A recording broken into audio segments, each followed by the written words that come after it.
Welcome students. In this session of programming in C, we are going to learn a new concept, arrays.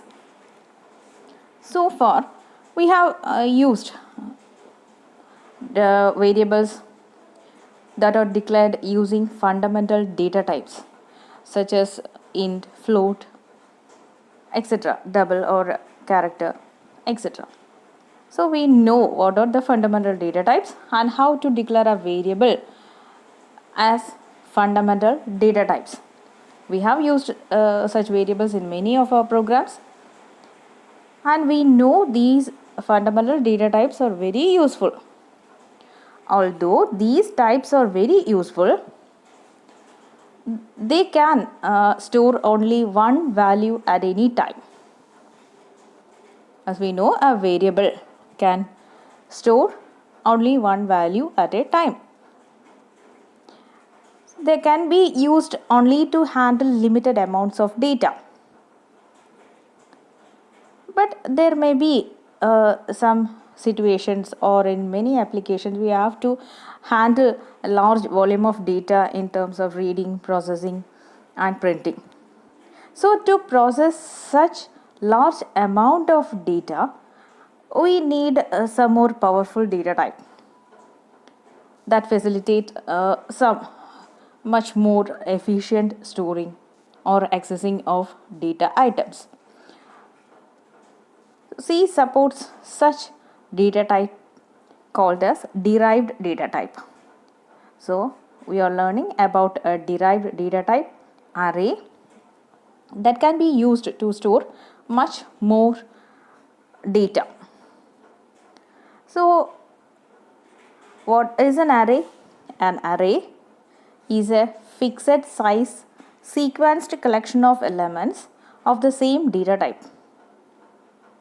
So it is a fixed size sequenced collection of elements, and we use arrays to store data of like type, similar type data. So it is simply a grouping of like type data. We can group similar data types into a one unit using the array data type. So array is a derived data type that is used to store a collection of elements of the same data type. So in its simplest form, an array can be used to represent a list of numbers or a list of names. For example, if we have to represent a list of temperatures recorded every hour in a day, or a list of marks of students in a particular class, or list of customers or their telephone numbers, etc. In such cases, we have to store elements or data of some similar type. So array is used to store these types of data, similar data, as a single unit. So it provides a convenient structure for representing data, and so it is classified as one of the data structures in C. It is a derived data type, and it can be considered as a data structure in C. So as we said, an array is a sequenced collection of related data items that share a common name. Using the same name or a common name, we can store a collection of data of similar data type. For example, we can use an array named salary to represent a set of salaries of a group of employees in an organization. All the employees in an organization, the salary of all the employees in an organization can be stored as a single array using the common array name salary. In such case, we can specify salary of 10. So salary can be used as a common array name to represent the salaries of all the employees of an organization. In a similar way, we can represent the marks of students in a particular class, the list of temperatures, etc. So similar data can be organized or represented using a common name, and this representation is called an array. So array is a derived data type. Array can be in any type. It can be a one-dimensional array or two-dimensional array, or even it can be a multi-dimensional arrays. So as we said in our example, arrays are used to store similar data. So in case of one-dimensional arrays, a list of items can be given one variable name using only one subscript, and such a variable is called a single subscripted variable or a one-dimensional array. So a one-dimensional array is a collection of one or more values of the same type, and each value is called an element of the array. The elements of the array share the same variable name, but each element has its own unique index number. This index number is known as the subscript. So an array is used to store a collection of elements of similar data type, and we specify the index number of the array using a subscript. The elements of an array share the same variable name. That means the variable name is common for all the elements of an array, but each element of the array has its own unique index number. That index number must be specified on the array. The index number of an array is always specified inside the square bracket. So this is also known as the subscript. For example, if we want to represent a set of 5 numbers, for example, say 35, 40, 20, 57, 19, by an array variable number, in this case we use a array variable number. As given, we declare the array as int number of 5. Int number of 5. Just as declaring any variable in C, we can declare the array name also by specifying the data type first, and then giving the variable name, and then specifying the subscript or the index value, that is also known as the size of the array. In this example, we declare an array variable as int number of 5. Int specifies the data type. That means number is the array variable. In this example, number is an array variable that is declared as an integer type, and this array variable number can store up to 5 values. We have declared the size of the array as 5. Here 5 is the array size, and this size indicates how many number of values should be stored inside the array. Here we have declared the number as an array variable of type integer, and the size of the array is declared as 5. So it can store only 5 variables, and these values can range from 0 to 5. So it can store 0 to 4 variables. It can store array variable of size 5 can store 0 to 4 variables or elements. Now see, we assign 5 values to this array variable. This is our array variable number of 5. As we have said, it can store up to 5 values ranging from 0 to 4. Here we have to assign 5 values: 35, 40, 20, 57 and 19. So when we assign these values to the array variable number of 0 will have the value 35. If we assign these 5 values to the array variable number of 0 will have the value 35, number of 1 will have the value 40, Number of 2 will have the value 20, number of 3 57, number of 4 19. Okay, so this is called the index value. Number of 0, number of 1, number of 2, etc. These specifies the index value. This index value is always unique for each element of the array value. So the array variable number, we just declared the array variable as int number of 5, and we assign these 5 values to this array variable number. Then the array variable number will have these values, 5 values, storing number of 0 equal to 35. That means the first element of this array will have the value 35, and the second element of the array number will have 40, third element will have 20, etc. So this array can be declared as the size. We can specify any size for the array, and depending upon the program we can specify the array size, and we can store up to that size of variables or numbers inside the array. So in this case, the computer reserves 5 storage locations: number of 0, number of 1, number of 2, number of 3, and number of 4. These are the memory locations allocated by the system when we declare such a array variable. If we declare an array variable int number of 5, the computer will allot 5 storage locations to store number of 0, number of 1, 2, etc. up to number of 4.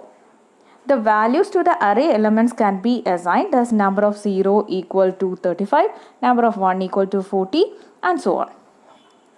So this would cause the array number to store the values as the first location. The first memory location it will store the value 35, and the second memory location it will store the value 40, third memory location will have 20, fourth memory location will have 57, and the fifth memory location will have the value 19.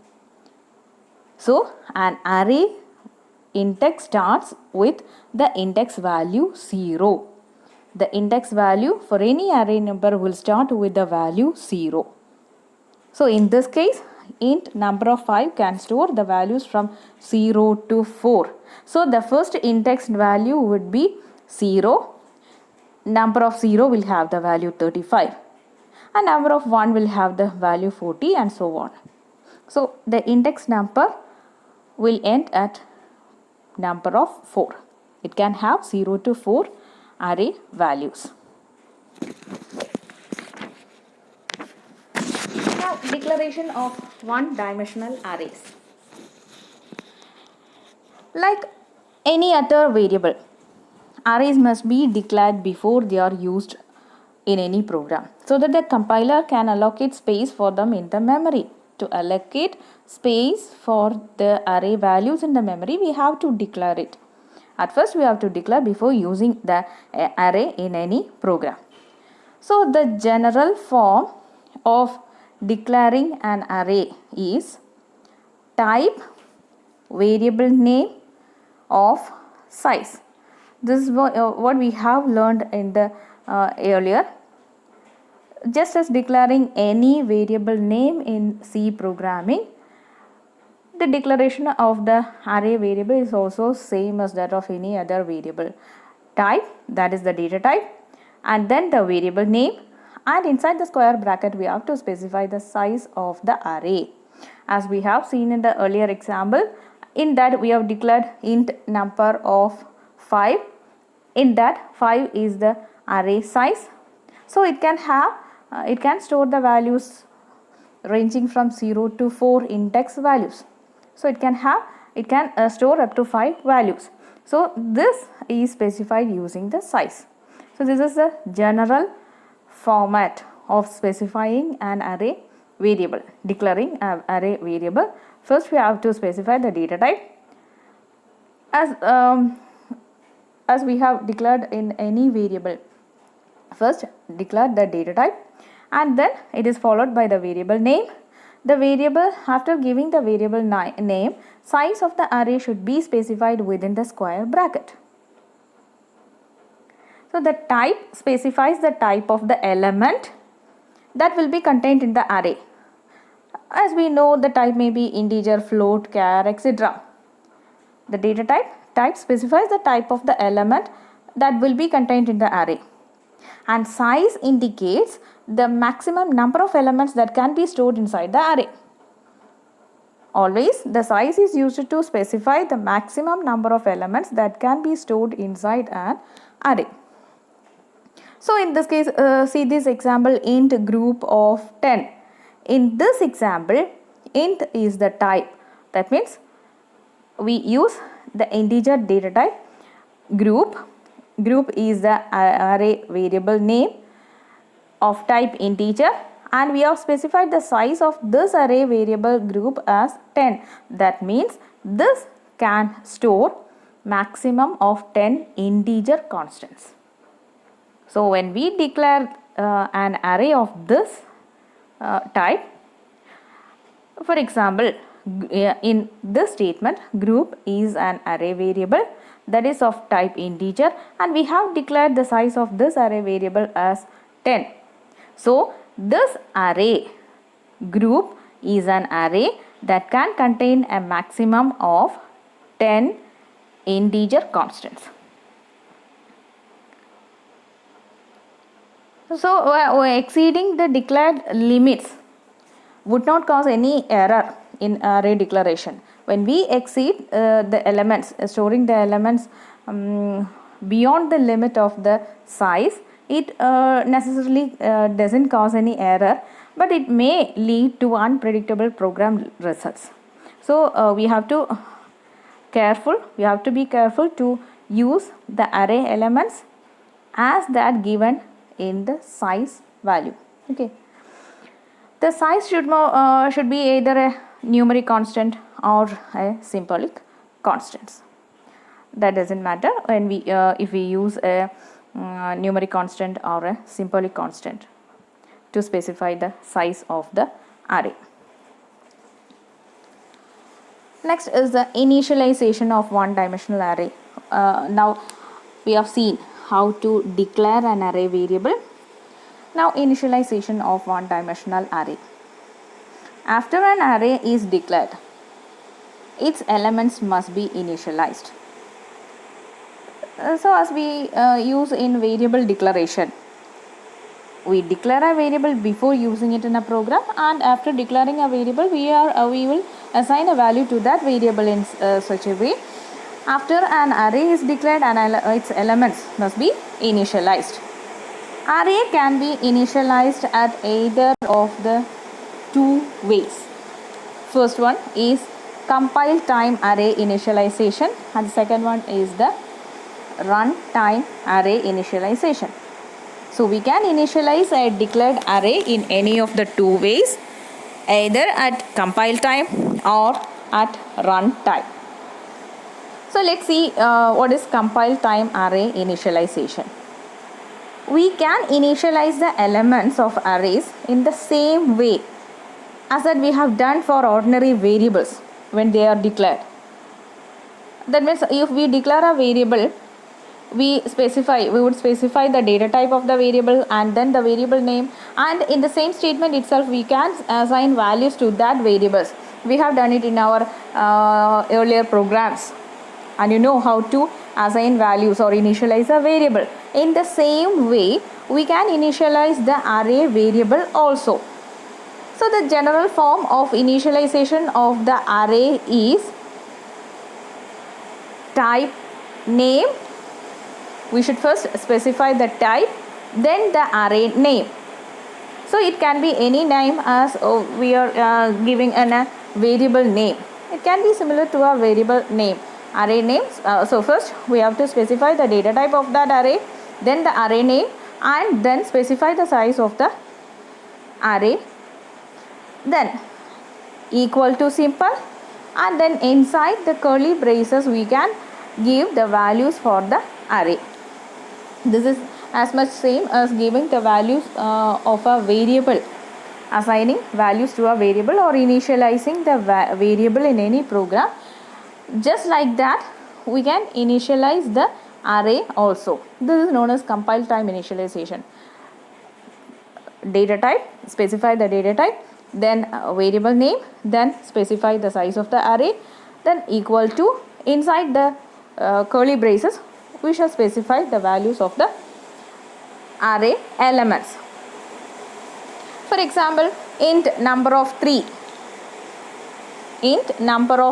equal to, inside the curly braces we have given 0, 0, 0.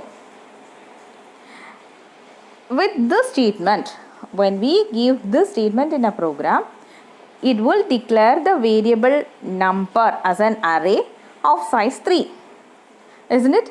We are declaring a variable, array variable with the name number. So here number is the array variable and it can store up to 3 integer constants. It is an array of size 3 and it will assign 0 to each element of this array. When we declare int number of 3 equal to 0, 0, 0, we are declaring an array variable 3 of integer data type and with the maximum size 3. So this specifies that it can store 3 elements. This array name can store 3 elements, that is number of 0, number of 1 and number of 2. It can have 3 elements, number of 0, number of 1 and number of 2. So number of 0 will have the value 0 and in the same way number of 1 will have the value 1 and number of 2 will have the value 0. So here we have given 3 zeros. That means number of 0 will have value 0. Same way all the 3 elements of this array will have the value 0. This is the way we initialize array variable at compile time. Same as initializing the value of any variable, we can initialize the array variable also by assigning the values at the time of the declaration of the array. See, for the second example, float total of 5 equal to 0.0, 15.75, minus 10. With this statement, it will initialize the first 3 elements 0, 0, 15.75 and minus 10.0 will be allotted to the first 3 elements of the array and the remaining 2 elements will be kept 0.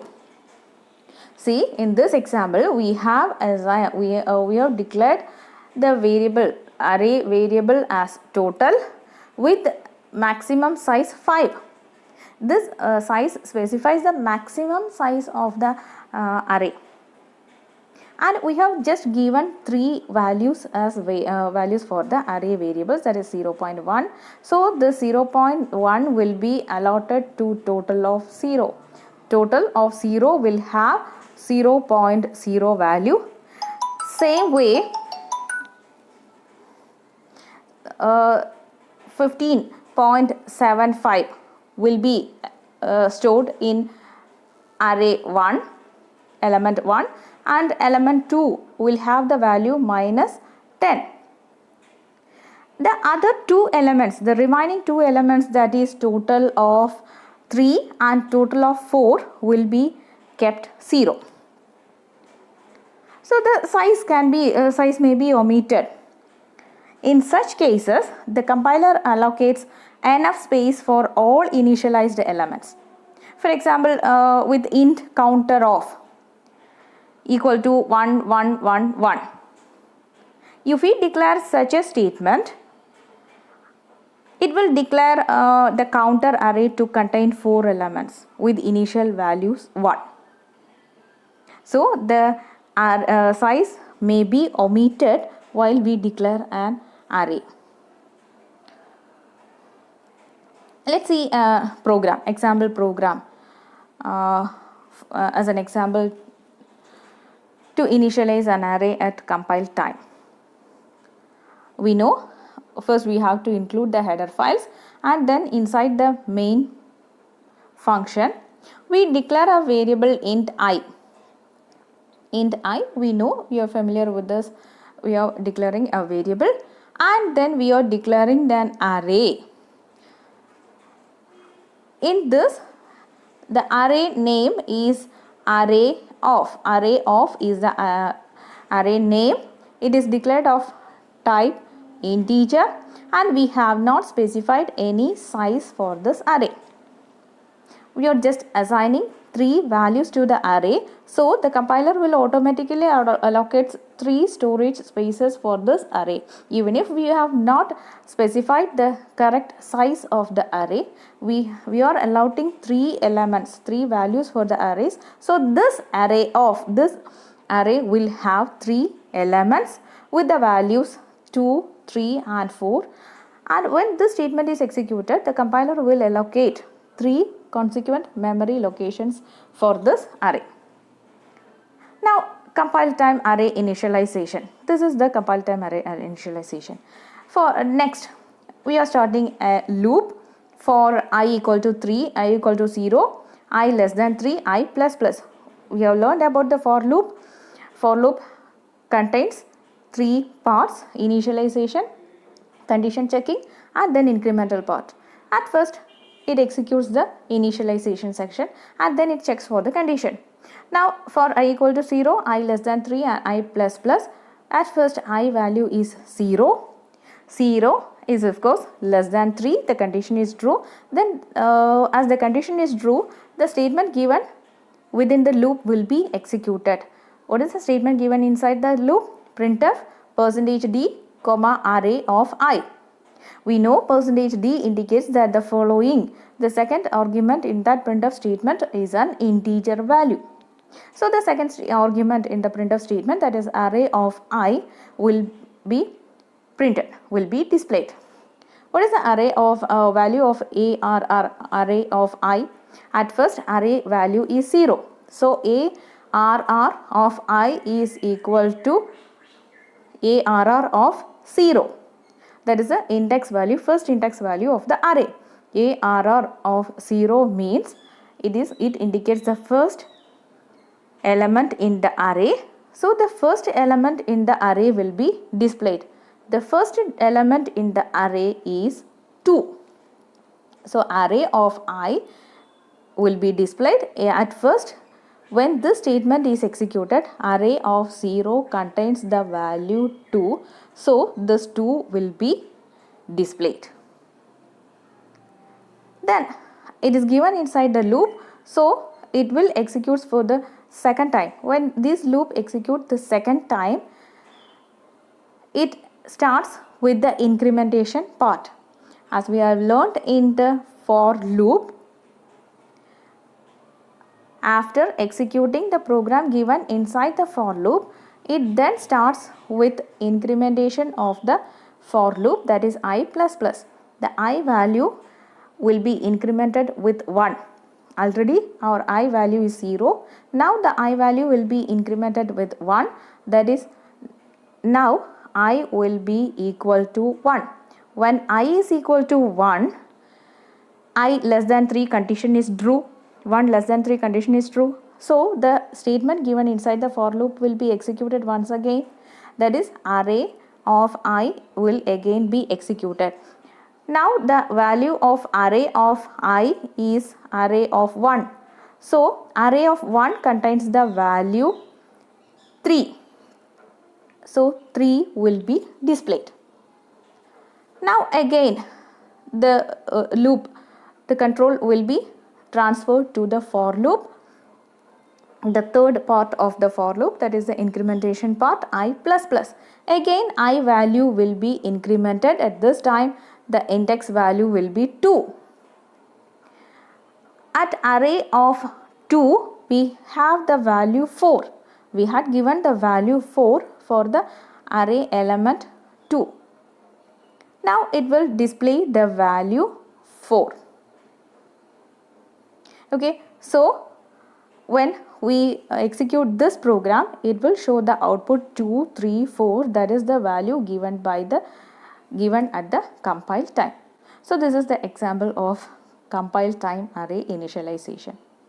Simply, we have shown the array initialization, compile time initialization using a simple for loop. Okay, hope it's clear to you.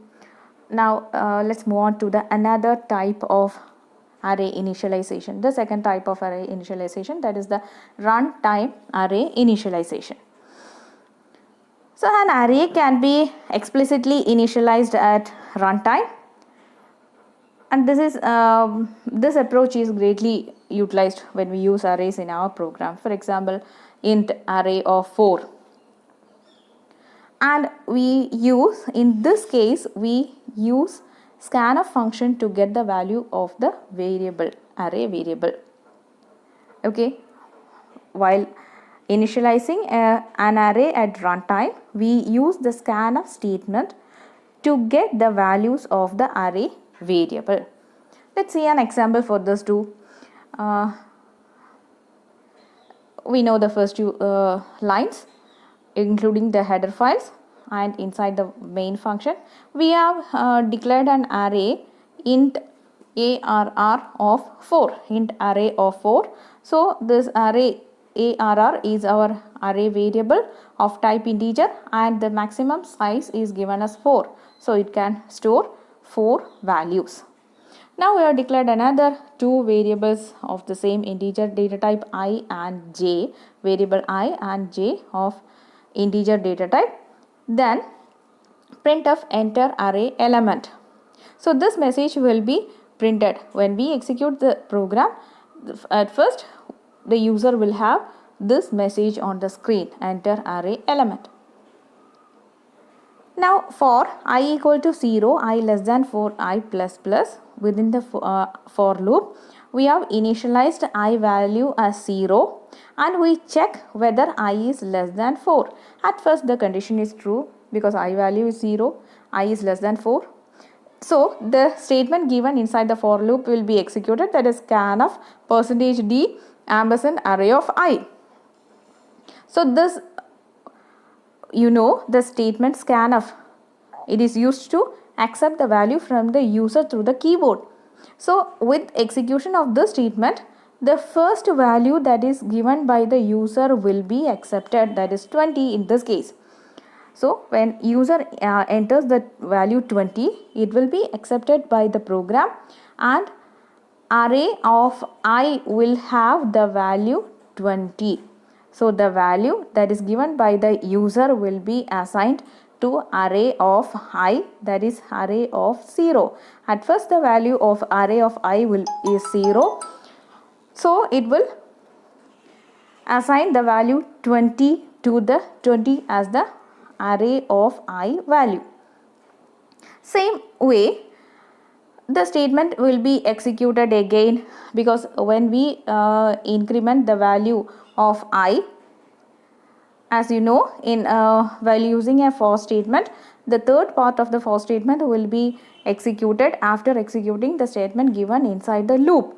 So I value will be incremented with 1. So at this time I value becomes 1. When I value becomes 1, it takes the input 30 given by the user as the array of 1 value. Now array of 1 will have the value 30. Again this loop will be executed until we get 4 values of I. So when we accept the 4th value from the user, automatically the array will be, this loop will be exited.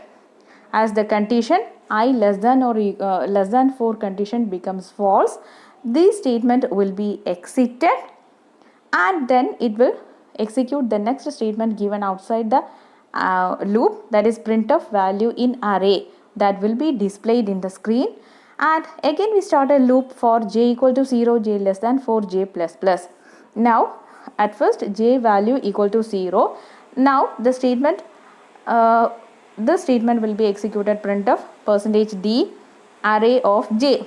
At first j value is 0, it is less than 4, the condition is true. So the statement will be executed array of j. Array of j, at first array of 0 will be executed. Array of 0 will contain the first value that will be that is entered by the user. So the first value entered by the user 20 will be stored as array of 0. As we know, the array is declared with a array size 4. So it stores all the 4 values entered by the user as 4 elements of the array. So when we print j equal to 0, array of 0, it displays the value of the first element of the array of 0, that is equal to 20. So 20 will be displayed first. Again the loop will be executed with incrementing j value, j equal to now the j value becomes 1. 1 less than 4 condition is true. Again the print statement will be executed. So the next value of the array, next element of the array will be executed, that will be printed, that is equal to 30. And this loop will be executed until this condition becomes false. J less than condition becomes false. So when this condition becomes false, that means after displaying the values of the 4 array elements, the condition becomes false, and when this condition becomes false, it exits the loop. Okay, the program will be terminated. Hope it's clear to you. It's a simple program with a simple usage of the for loop. Okay, we shall continue with the next session. Thank you. Learn